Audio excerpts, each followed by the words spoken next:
నిన్న రాత్రి ఒక్కసారిగా డిప్రెషన్కి లోనైనట్టు తెలిపారు లావణ్య. అందుకే ఆత్మహత్య చేసుకోవాలనుకున్నట్టు తెలిపారు.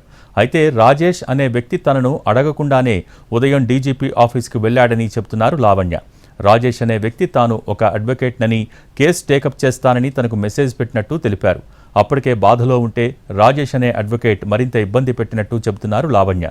తనను అడగకుండా తెలియకుండానే డీజీపీ ఆఫీస్కి వెళ్లి కలిశాడని తెలిపారు లావణ్య.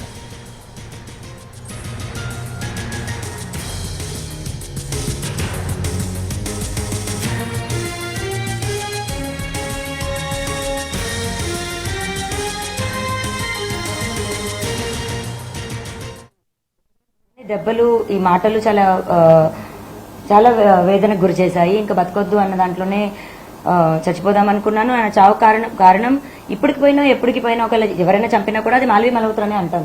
ఒకవేళ వాళ్ళిద్దరు విడిపోయి అక్కడి నుంచి అతను వచ్చేస్తే ఆమె కాకపోవచ్చు, కానీ ఇప్పుడు పరంగా అయితే ఆమె. ఆ విషయం కూడా అందరికీ తెలియాలనే నేను పంపించిన తర్వాత ఈలోపు మా పేరెంట్స్ కానీ సార్ వాళ్ళు కానీ అంతా మాట్లాడి ఇది చేశారు. కొద్ది క్షణాలే కాదండి, ఒక 5 minutes 10 minutes టైం పట్టింది. ఆ తర్వాత అందరికీ డిలీట్ చేసేసాను. మేమంతా క్లియర్ చేసుకున్నాం, అర్థం చేసుకున్న మీడియా ఇప్పుడు ఫ్రెండ్స్ కూడా ఎవరైతే ఉన్నారో వాళ్ళు కూడా నాకు ట్రబుల్ చేయలేదు. బట్ మరి ఆ రాజేష్ అని ఆయన మార్నింగ్ అంతా ఇప్పుడు ఇది చేసి ఇదంతా ట్రబుల్ అయింది.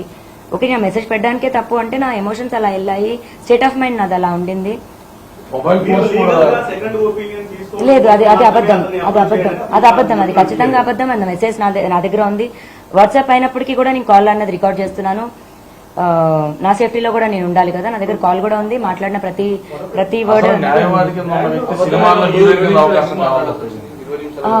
సో అతను నాకు మెసేజ్ ఎందుకు చేయడం జరిగింది, ఆ కాంటాక్ట్ ఎవరు చేయడం జరిగింది, అతను మూవీస్ ఎందుకు చేస్తున్న మూవీ ఏంటి, ఓకే లావణ్య గారు అంటే మీరేనా అని మాట్లాడుతూ, నేను ఇవాళ ఆల్రెడీ మీ గురించే ప్రెస్ మీట్ ఒకటి మాట్లాడాను, బట్ నా ఉద్దేశం అది మాట్లాడడం అని కాదు, మీరని తెలియదు కదా నాకు కూడా అని అలా మాట్లాడుతూ వాళ్ళ పేరెంట్స్ కూడా నాకు అప్రోచ్ అవుతున్నారు. ఇవాళ నైట్ మాట్లాడుతున్నాను అని